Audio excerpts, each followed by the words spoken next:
Hi. Okay. So so it's Mother's Day, and I'm spending the day by myself. Well, I have a new friend, and we haven't read in a long time. And so I found this book called Fish in a Tree, and so I'm gonna as a chapter book because my kids are not little anymore. I haven't seen Iyla in like 2 years.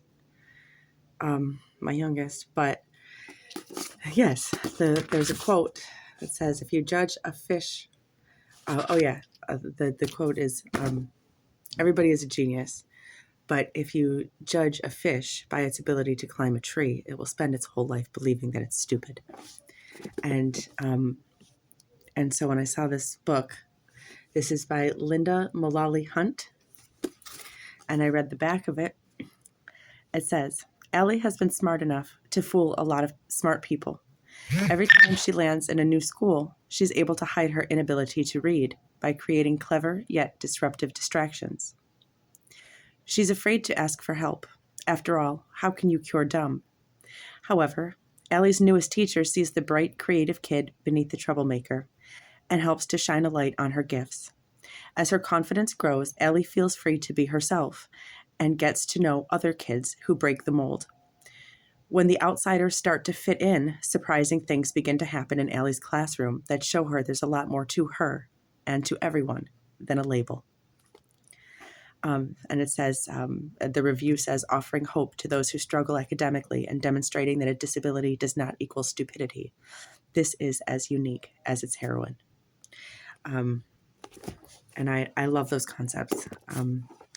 So I figured we'll read for tonight and a couple chapters until it's finished, and so my girls can hang out with Mom and have me there to read a story.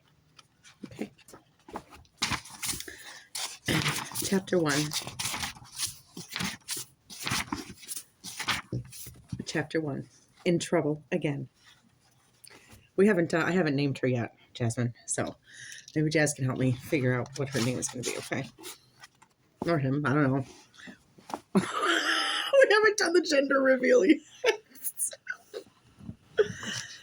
Chapter 1. In Trouble Again.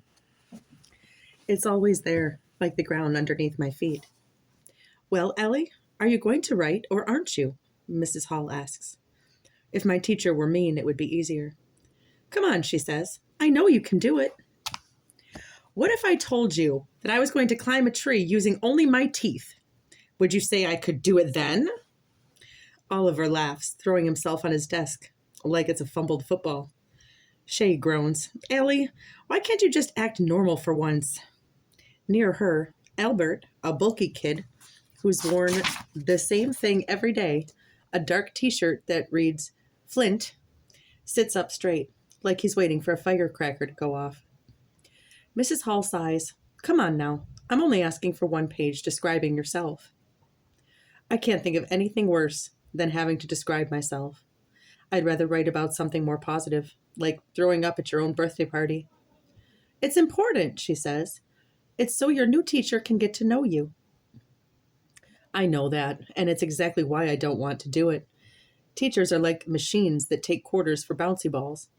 You know what you're going to get, yet you don't know, too. "And," she says, "all that doodling of yours, Allie. If you weren't drawing all the time, your work might be done. Please put it away." Embarrassed, I slide my drawings underneath my blank writing assignment. I've been drawing pictures of myself being shot out of a cannon. It would be easier than school, less painful. "Come on," she says, moving my lined paper towards me. "Just do your best." 7 schools in 7 years, and they're all the same.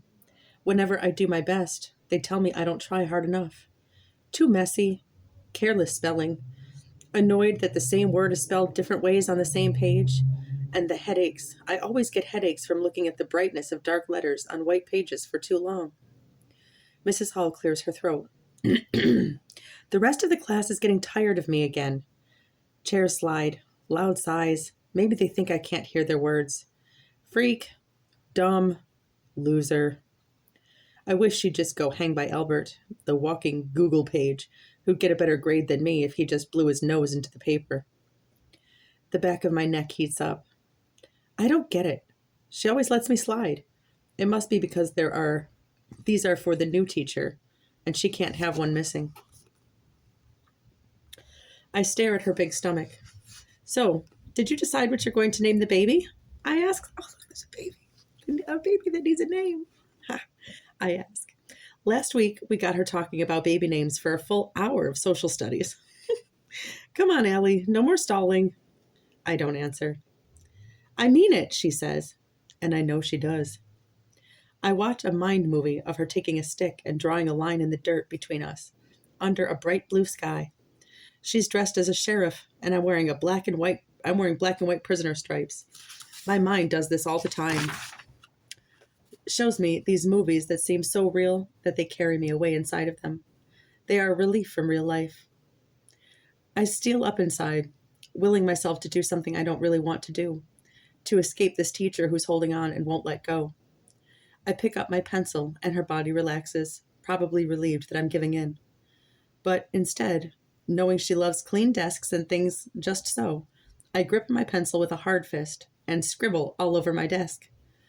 Allie! She steps forward and quick. Why would you do that? The circular scribbles are big on top and small on the bottom. It looks like a tornado, and I wonder if I'm meant to draw a picture of my insides. I look back up at her. It was there when I sat down. The laughter starts, but they're not laughing because they think I'm funny. I can tell that you're upset, Allie, Mrs. Hall says. I am not hiding that as well as I need to. She's such a freak, Shay says in one of those loud whispers that everyone is meant to hear. Oliver is drumming on his desk now. I fold my arms and stare up at her. That's it, Mrs. Hall finally says. To the office, now! I wanted this, but now I'm having second thoughts. Allie? Huh. Everyone laughs again. She puts up her hand. Anyone else who makes a sound gives up their recess. The room goes quiet. Allie, I said to the office. I can't go see our principal, Mrs. Silver, again. I go to the office so much. I wonder when they'll hang up a banner that says, Welcome, Allie Nickerson. I'm sorry, I say, actually meaning it. I'll do it, I promise. She sighs. Okay, Allie, but if that pencil stops moving, you're going. She moves me to the reading table, next to a Thanksgiving bulletin board about being grateful. Meanwhile, she sprays my desk with cleaner, glancing at me like she'd like to spray me with the cleaner. Scrub off the dumb. I squint a bit, hoping the lights will hurt my head less. And then I try to hold my pencil the way I'm supposed to, instead of the weird way my hand wants to. I write with one hand and shield my paper with the other.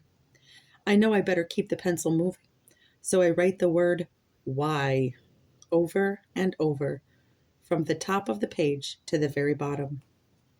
1, because I know how to spell it right, and 2, because I'm hoping someone will finally give me an answer. Chapter 2, Yellow Card. For Mrs. Hall's baby shower, Jessica shows up with such a big bunch of flowers from her father's florist shop that you'd swear she'd ripped a bush out of the ground and wrapped the bottom in foil. Whatever, I don't care. I found a bright card with yellow roses at the store, and a picture of flowers won't dry up in a week. I feel like it's my way of saying, I'm sorry for being such a pain all the time. Max gives his present to Mrs. Hall. He leans back in his chair with his hands clasped behind his head as she opens it. He's given her diapers. I think he hoped to get a reaction from her and seems disappointed when she's happy. Max likes attention. He also likes parties. Just about every day, he asks Mrs. Hall for a party, and today he's finally getting one. When Mrs. Hall slides my card out of the envelope, she doesn't read it out loud like all the others. She hesitates, and I know that she must really love it. And I feel proud, which isn't something I feel very much. Mrs. Silver leans over to look. I figure I might finally get a compliment for once, but instead, her eyebrows bunch up, and she motions me towards the door. Shay has gotten up to look. She laughs and says, The world gets dumber every time Allie Nickerson speaks. Shay, sit down, Mrs. Hall says. But it's too late. You can't make people unhear something. I should be used to this, but it still takes a piece out of me every time. As Shay and Jessica laugh, I remember how we dressed up as our favorite book characters for Halloween last week. I came as Alice in Wonderland, from the book my grandpa read to me a ton of times. Shay and her shadow, Jessica, called me Alice in Blunderland all day. Keisha steps up to Shay and says, "Why don't you mind your own business for once?" I like Keisha. She isn't afraid, and I'm afraid of so much. Shay turns, looking like she's ready to swat a fly. "Like it's your business?" she asks her. "That's right, it's not my business, but it's as much yours as it is mine," Keisha replies. Shay lets out a small gasp. "Stop talking to me." "Stop being mean," Keisha replies, leaning forward. Max folds his arm and leans forward across his desk. "Yes, there's going to be a fight," he says. "There isn't going to be a fight," Mrs. Hall says. Suki is holding one of her small wooden blocks. She has a collection of them that she keeps in a box, and I've seen her take one out when she gets nervous. She's nervous now. Shay glares at Keisha. Keisha is new this year, and I'm surprised she said something. Everyone is all riled up, and I don't even know how all this happened. While Mrs. Hall tells them both to cool off and points out to Max that it's foolish to root for a fight, Mrs. Silver waves me towards the door. What the heck is going on? Once we're out in the hallway, I can tell by Mrs. Silver's face that it's going to be another one of those times when I'll have to say I'm sorry or explain why I've done something. The thing is, I have no idea why I'm even in trouble this time. I stuff my hands in my pockets to keep them from doing something I regret. I wish I could put my mouth in there too. "I just don't get it, Allie," she says. "You've done other things that have been inappropriate, but this is just, well, different. It's not like you." "It figures. I do something nice and she says it isn't like me, and I can't understand how buying a card is bad." "Allie," Mrs. Silver says, "if you're looking for attention, this isn't the way to do it." She has that wrong. I need attention like a fish needs a snorkel. The door swings all the way open, hitting the lockers, and Oliver springs from the room. "Allie," he says, "I think you gave her that card to tell her you're sorry she has to leave us, to go have some dumb baby. She's probably really sad. I feel sorry for her too." What is he talking about? "Oliver," Mrs. Silver asks, "is there a reason you're out here?" "Yeah, I was going to, to the boys' room. Yeah, that's it." And off he runs. "Can I just go now?" I blurt out, feeling like the job of just standing here is something I can't do for another second. She shakes her head a bit as she speaks. "I just don't get it. Why in the world would you give a pregnant woman a sympathy card?" Sympathy card, I think, and I think some more. And then I remember. My mom says those to people when someone they love dies. My stomach churns, wondering what Mrs. Hall must have thought. "You do know what a sympathy card is, Ellie, don't you?" I should deny that I know, but I nod because I don't want to have Mrs. Silver explain it. And besides, she'll think I'm even dumber than I am, if that's possible. Then why would you do such a thing? I stand tall, but everything inside shrinks. The thing is, I feel real bad. I mean, I feel terrible when the neighbor's dog died. Never mind if a baby had died. I just didn't know it was a sad card like that. All I could see were beautiful yellow flowers, and all I could imagine was how happy I was going to make her. But there are piles of reasons I can't tell the absolute truth. Not to her, not to anyone. No matter how many times I have prayed and worked and hoped, reading for me is still like trying to make sense of a can of alphabet soup that's been dumped on a plate. I just don't know how other people do it. Chapter 3. Never up to me. Leaning against the wall in the hallway, I stay quiet. Some little kids walk by, reminding me that I'm in 6th grade, the highest grade in this school. But I feel like a baby. "Allie, do you have anything to say?" Mrs. Silver asks. I'm afraid to open my mouth because sometimes things just come out that get me in more trouble. Finally, she suggests we go to her office. I sit in the principal's office, staring out the window, silent. I wonder what it would be like to be able to relax at school and not have to worry every second of every minute. I wish I had my sketchbook of impossible things. It's the only thing that makes me feel like I'm not a waste of space. I like to watch the pictures in my head become real in my book. My recent favorite is a snowman that works in a furnace factory. And then I decide that the craziest, strangest, most unbelievable thing I could ever draw is me doing something right. Mrs. Silver sighs, brings me back to reality. Between last year and this year, you've been here for less than 5 months, Allie, and you've been to visit me far too much. You need to make some changes, she says. I sit silent. It's up to you. It's not up to me. It's never been up to me. Mrs. Silver's talking is like background noise, like the radio in the car. I don't have any words to explain. It was a mistake, and I'm ashamed, and I don't feel like sharing that with her. She takes a breath. Did you think it would be funny? I shake my head. Did you want to hurt her? I look up quick. No, I wouldn't hurt her. And I wonder what I've wondered before. Should I just tell her? It's like my chair is over a trap door, and there is a button to drop myself. I want to, but I'm afraid. I look up at her, looking at me all disappointed. Again. And I think that there's no use.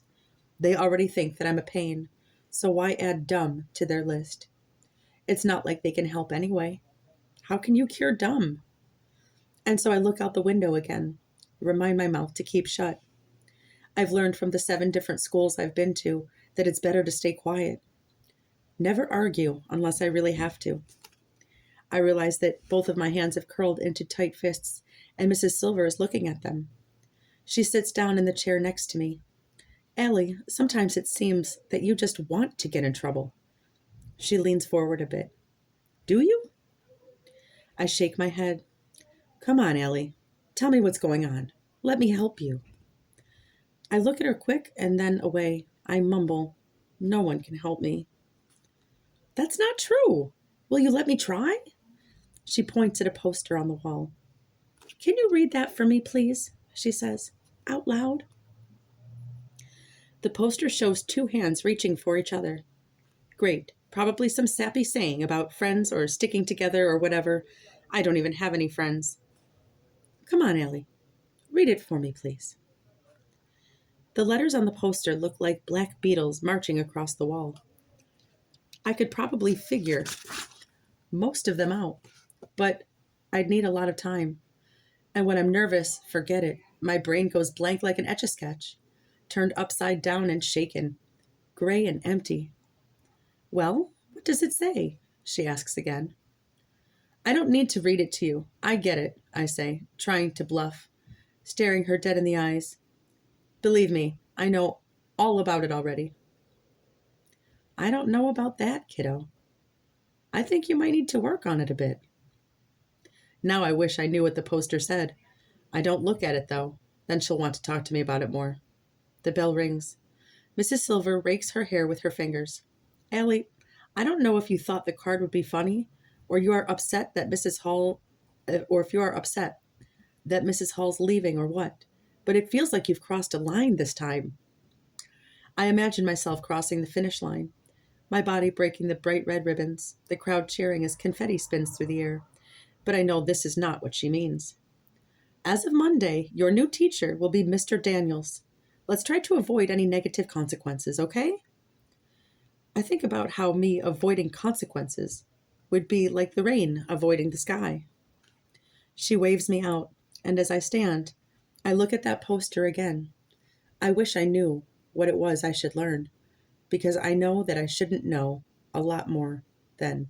I know that I should know a lot more than I do. She sighs as I leave her office, and I know she's tired of me.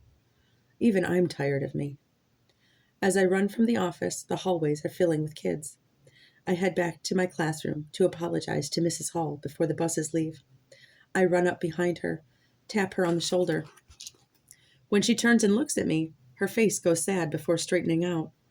I stand there thinking how sorry I am, hoping she doesn't think I'd wish anything bad on her baby. But I can't find the words. My mind does the etch-a-sketch thing. Blank. What is it, Allie? She finally asks. She puts her hands on her big belly, like she needs to protect it. I turn and run out of the room. Down the hall and out the front door. The buses are pulling away without me. But that's the way it should be, I guess. I deserve to walk. All that long way, and all by myself. Chapter 4. Bird in a Cage. When I finally get to Park Road, I head into A.C. Peterson Farms, which is a weird name for a restaurant.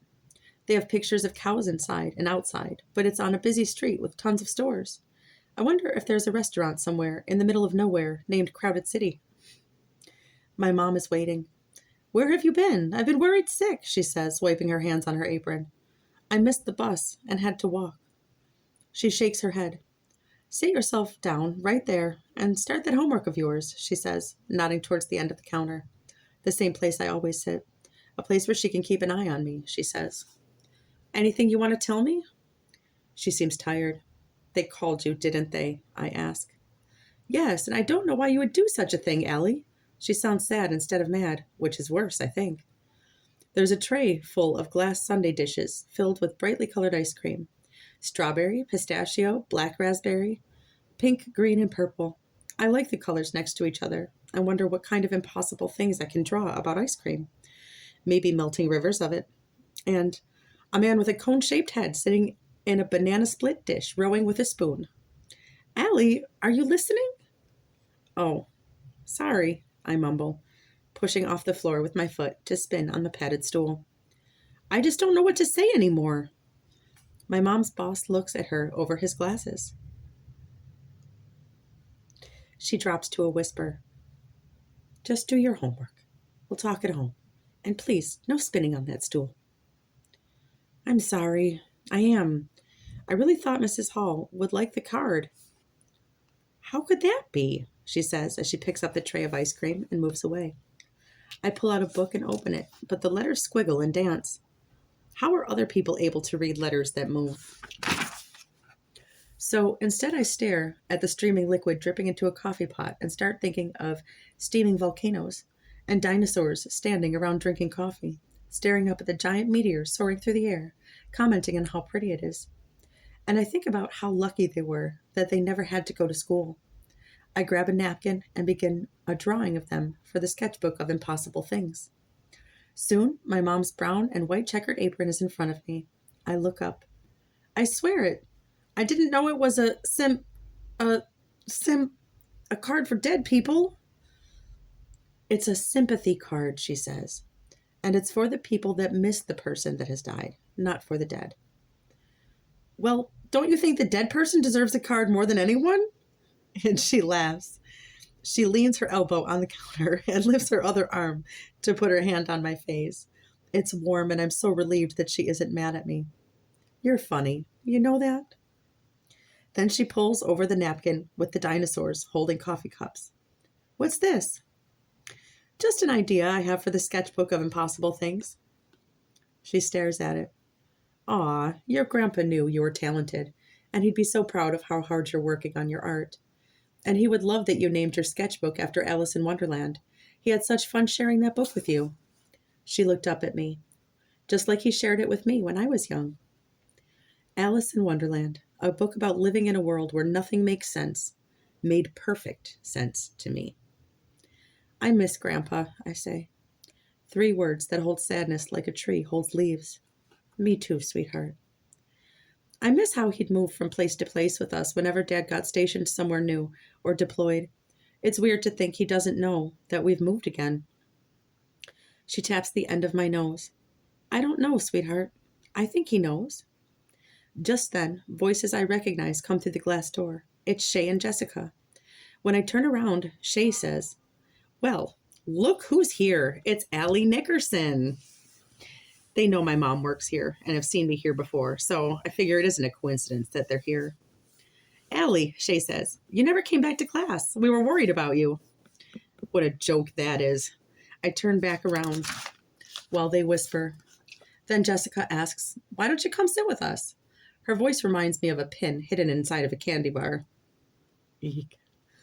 My mom motions with her head that I should follow them.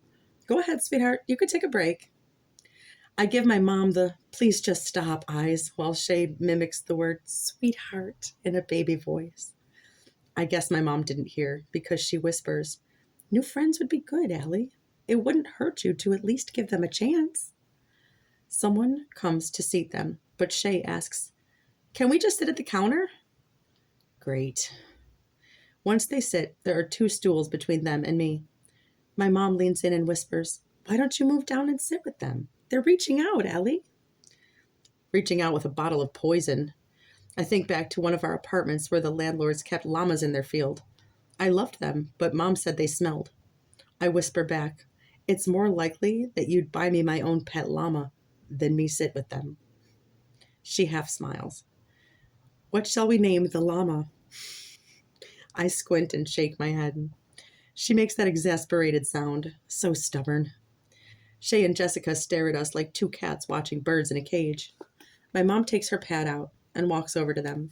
Hello, girls. What can I get you? Jessica orders strawberry ice cream, but when Shay orders chocolate, Jessica tells my mom, oh, that sounds good. I'll have chocolate instead. I roll my eyes. Typical Jessica. As soon as my mom is gone, Shay asks, so, Allie. I look over. Why would you give Mrs. Hall that card? That's like really mean. Since there is no good answer to give, I stare at the page in my book. I'll ignore them. I've taken their teasing before. Jessica laughs. Has your mother always been a waitress? No, I blurt out. She used to be an astronaut. They break into laughter, and over near the kitchen, my mom smiles. She thinks I'm bonding with them. My father, Jessica begins, owns his own flower business, and he says, Shay interrupts. Allie, maybe you can be a waitress when you grow up. But can you read the flavor of ice cream for me? I'm having trouble. She points up at the slow-turning cube hanging from the ceiling that lists the flavors on each side. The movement makes it even harder to read. I feel my face get hot. Oh no. Do they know I can't read? As they laugh, I remember how I had to read aloud last year when I first got here. I knew I shouldn't have, but some stupid voice in my head sometimes says, it will be different this time, and I try. And I always fail. That day, I read that macaroni can swim up to 20 miles an hour. It was supposed to be a manatee. The class laughed, of course, but so did the teacher, so I tried to pretend I had done it on purpose. I get up, walk behind them, around the corner and into the back room. I'm not supposed to be back here, but it's the only place they can't follow me. I step behind the tall metal shelves with cans of pickles and ketchup and relish that are bigger than my head. Pushing my back hard against the wall, I see words on everything that surrounds me. Boxes and cans and giant plastic bottles. Words, I can never get away from them. I think back to 2nd grade when my teacher wrote a whole lot of letters down and asked me what they said. I had no idea, but I was used to that. That spells your name, Allie. Allie Nickerson. Who knew a 2nd grader could understand what being humiliated feels like? Tears began to come, but I swallow them because I know I'll be found soon. I worry so much about them knowing my secret that my stomach feels like I've been kicked in the guts. Allie, my mom asks as she comes around the corner. Your friends have gone. What are you doing back here? I can't tell her. Thinking I have friends makes her so happy. Honey, I was checking the ingredients of ketchup. Her eyebrows bunch up. She knows something is up, but I walk past her before she asks another question. I walk back out into the restaurant with her following and sit next to Shay and Jessica's matching empty dishes. It feels like they should mean something, like maybe I'm an empty dish compared to everyone else. But mostly those dishes make me feel like this year will be the worst year I've had so far, and that's really saying something.